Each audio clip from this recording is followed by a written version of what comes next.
తెలుగుదేశం ప్రభుత్వం ఆంధ్ర రాష్ట్రంలో వచ్చినప్పటి నుంచి దాడులు, అక్రమాలు, హత్యలు తప్పితే ఈ గడిచిన 3 నెలల్లో ఏమైనా చేశారా అనడానికి ఎటువంటి పని లేకుండా పోయింది. ఈరోజు ఎంత దుర్మార్గం అంటే జోలకల్లు గ్రామం, పిడుగురాళ్ల మండలం, గుర్జాల నియోజకవర్గంలో ఒక దళిత మహిళ, ఎస్సీ మహిళ, పాపం వాళ్ళ నాన్న కోటా రేషన్ బియ్యం కోటా చేసుకునేవాడు 10-15 సంవత్సరాలు. ఆయన చనిపోయిన తర్వాత కూతురుకు వచ్చింది. ఆమె కోటా తీసేయటమే కాకుండా వచ్చిన 3 నెలల్లోనే వాళ్ళ కడుపు కొట్టి వాళ్ళకున్న రేషన్ కోటాను తీసేయటమే కాకుండా తెలుగుదేశం నాయకులు 70-80 వేలు కడతావా సస్తావా, లేకపోతే నీ మీద అక్రమ కేసులు పెడతాం, నిన్ను హింసిస్తామని బెదిరించడంతో మరి పాపం ఈరోజో నిన్న రాత్రో ఆత్మహత్య చేసుకుంటామని లెటర్ రాసి కాలువలో దూకిందని ఇందాకే జోలకల్లులోని నాయకులు తెలియజేయడం జరిగింది. ఇంతకన్నా దుర్మార్గం ఈ తెలుగుదేశం ప్రభుత్వం, తెలుగుదేశం నాయకులకి మరొకటి ఉండదు.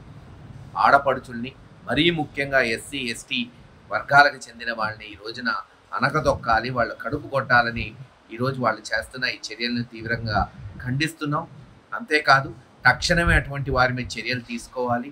మరి ఆమె కొరకు పోలీసులు గాలిస్తున్నారని తెలుస్తుంది. దేవుడి దయ వల్ల ఆ అమ్మాయి బతకాలని ఆశిస్తున్నాం. రేపు ఖచ్చితంగా జోలకల్లు గ్రామానికి నేను, ఇతర వైఎస్ఆర్సీపీ నాయకులు పోతాం. అక్కడ నిజాలు తెలుసుకుంటాం. తదుపరి చర్యలు ఏముంటాయి కూడా మరి త్వరలోనే తెలియజేస్తామని తెలియజేస్తాం.